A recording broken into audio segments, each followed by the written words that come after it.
دوستو، اگر آپ لوگوں سے یہ سوال کیا جائے کہ اس وقت پوری دنیا میں سب سے زیادہ مسلم آبادی والا دیش کون سا ہے، تو آپ میں سے زیادہ تر لوگوں کا جواب سعودی عربیہ، انڈیا، پاکستان یا مصر اور ایران جیسا ہی کوئی دیش ہوگا۔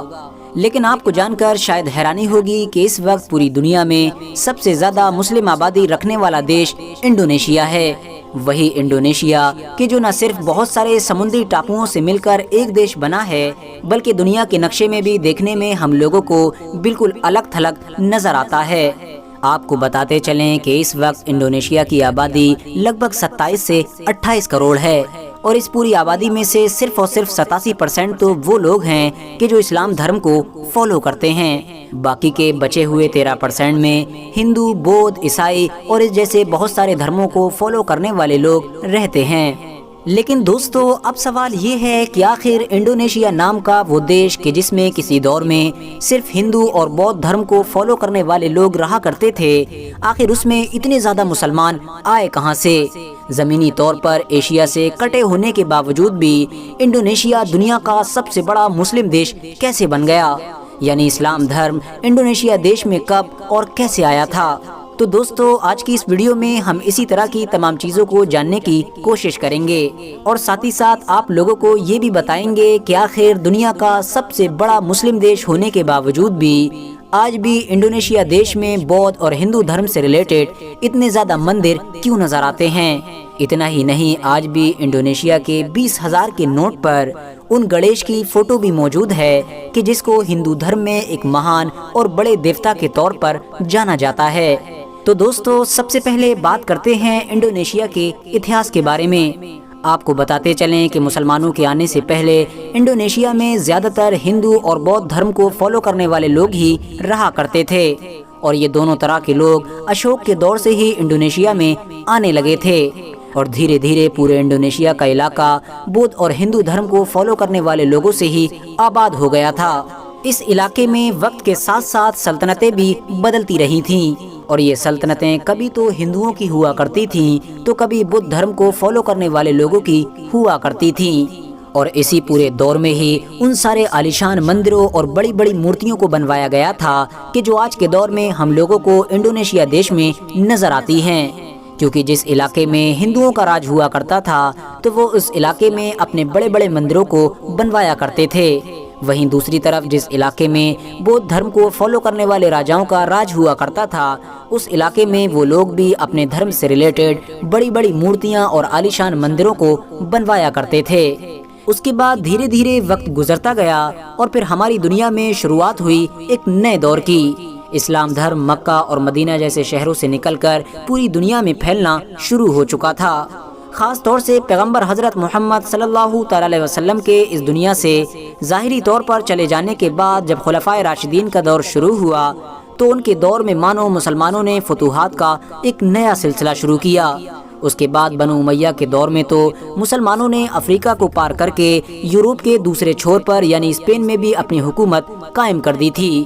دوسری طرف ہندوستان میں بھی 712 عیسوی میں محمد بن قاسم کی لیڈرشپ میں مسلم فوج دستک دے چکی تھی۔ لیکن بھارت دیش میں اسلام دھرم کو بڑی تیزی کے ساتھ پھیلانے میں سب سے بڑا کردار صوفیوں اور ان تاجروں نے ادا کیا کہ جو تاجر اپنے بزنس پرپس سے ساؤتھ انڈیا میں آتے رہتے تھے۔ خاص طور سے وہ علاقہ کہ جہاں پر آج کے دور میں کیرلا جیسی اسٹیٹ موجود ہے، اس میں تو مانو بہت پہلے سے ہی عرب تاجروں کا آنا جانا لگا رہتا تھا۔ ان تاجروں سے انسپائر ہو کر ہی ہندوستان کے لوگوں نے بڑی تیزی کے ساتھ اسلام دھرم کو اپنانا شروع کر دیا تھا۔ انہی عرب تاجروں نے ہی اب ساؤتھ انڈیا سے آگے بڑھ کر سمندری راستے سے انڈونیشیا میں گھسنا بھی شروع کر دیا تھا تاکہ یہ اپنے بزنس کو اور بھی زیادہ آگے بڑھا سکیں۔ اور پھر دھیرے دھیرے جس طرح سے انڈیا میں رہنے والے لوگوں نے عرب تاجروں سے انسپائر ہو کر اسلام اپنانا شروع کیا تھا، ٹھیک اسی طرح سے انڈونیشیا کے لوگ بھی عرب کے تاجروں سے بہت زیادہ انسپائر ہوئے تھے، کیونکہ عرب تاجروں کا کلچر، ان کی انصاف پسندی اور ان کا اچھا سلوک، یہ ساری چیزیں انڈونیشیا کے لوگوں کے لیے بالکل یونیک تھیں۔ جہاں ایک طرف انڈونیشیا میں قوم اور خون کی وجہ سے اونچ نیچ بہت زیادہ تھی، تو وہیں دوسری طرف مسلمانوں میں اونچ نیچ کا کانسیپٹ نہیں ہوا کرتا تھا۔ انڈونیشیا کے لوگ دیکھا کرتے تھے کہ سارے عرب مسلم تاجر، چاہے وہ کالے ہوں، گورے، غریب، امیر، جیسے بھی ہوں، ایک ساتھ بیٹھ کر کھانا کھاتے ہیں، और एक साथ बैठकर ही इबादत करते हैं। इन सारी चीज़ों ने भी इंडोनेशिया के लोगों को इस्लाम अपनाने के लिए मोटिवेट किया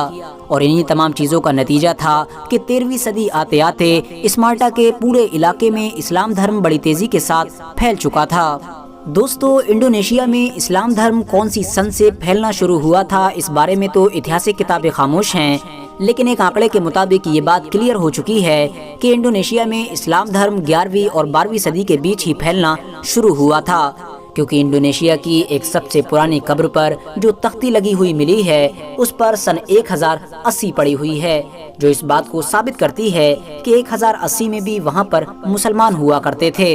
इसके अलावा एक मशहूर ईसाई मुहिम कि जिसको इतिहास में मार्को पोलो के नाम से जाना जाता है, उसने भी जब 1292 में सुमाट्रा का सफर किया था तो उसने अपनी किताब में लिखा है कि उस दौर में सुमाट्रा के इलाके में बड़ी तेजी के साथ इस्लाम धर्म फैल रहा था। आपको बताते चलें कि इंडोनेशिया में कायम होने वाली जो सबसे पहली मुस्लिम सल्तनत थी उसको इतिहास में समुदेरा पासाई सल्तनत के नाम से याद किया जाता है। इसकी बुनियाद एक ऐसे इंसान ने रखी थी कि जिसका असली नाम तो मीरा सेलू था, लेकिन बाद में इसने इस्लाम धर्म कबूल कर लिया था और अपना नया नाम मलिक सॉलेह रखा था, और आज भी इस इंसान को मलिक सॉलेह के नाम से याद किया जाता है और इंडोनेशिया में आज भी इस इंसान की कब्र मौजूद है। इंडोनेशिया की ये पहली मुस्लिम सल्तनत सन 1267 से लेकर 1521 तक कायम रही थी।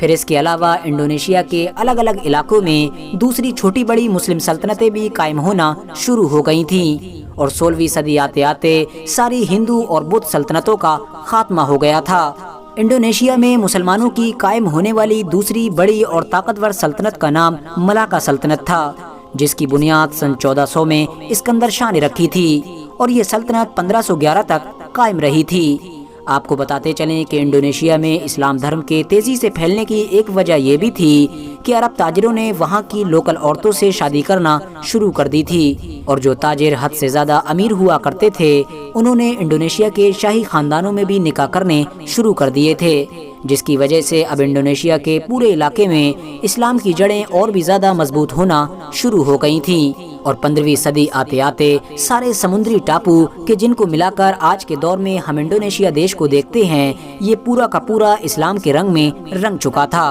और वो सारी इंडोनेशिया की छोटी बड़ी सल्तनतें कि जो हिंदू या बौद्ध धर्म से ताल्लुक रखा करती थीं वो पूरी तरह से ख़त्म हो चुकी थी। लेकिन दोस्तों, इंडोनेशिया के इस पूरे सिनेरियो में सबसे बड़ा किरदार उन दो तरह के लोगों ने ही अदा किया था कि जिन दो तरह के लोगों ने भारत देश में इस्लाम धर्म को तेजी के साथ फैलाने में किरदार अदा किया था, और वो दो तरह के लोग थे अरब ताजिर और सूफी लोग। सूफी लोगों का किरदार ऐसा हुआ करता था कि जो इंसान भी एक बार इनकी मीटिंग में आकर बैठ जाया करता था वो हमेशा हमेशा के लिए इनका ही हो जाया करता था। उसके बाद इंडोनेशिया भी दुनिया के दूसरे देशों की तरह ही अंग्रेज़ों का गुलाम बन गया था, जिसने 1945 में अंग्रेज़ों से आज़ादी हासिल कर ली थी। आपको बताते चलें कि आज के दौर में इंडोनेशिया दुनिया का सबसे बड़ा मुस्लिम देश माना जाता है, लेकिन उसके बावजूद भी इंडोनेशिया अपने आप को एक मुस्लिम देश के तौर पर रिप्रेजेंट नहीं करता है, बल्कि वहाँ पर डेमोक्रेसी मौजूद है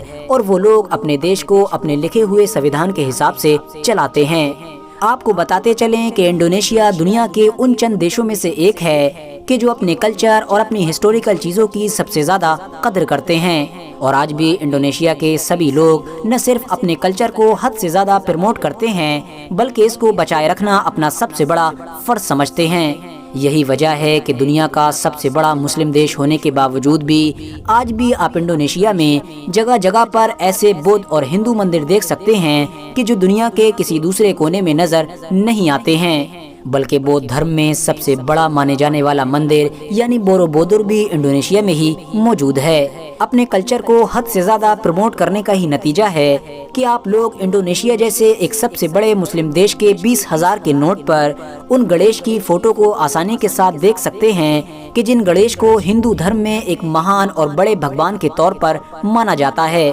जबकि इस्लाम धर्म से इनका दूर दूर तक कोई रिश्ता नहीं है। फिलहाल दोस्तों, आज की अपनी वीडियो को हम यहीं पर ख़त्म करते हैं। वीडियो पसंद आने पर न सिर्फ वीडियो को लाइक करें बल्कि अपने फ्रेंड्स के साथ भी ज़रूर शेयर करें, और इसी तरह की नॉलेजेबल और हिस्टोरिकल वीडियोस हमेशा देखने के लिए हमारे इस चैनल को सब्सक्राइब करके साथ ही में बेल आइकन को भी प्रेस कर दें।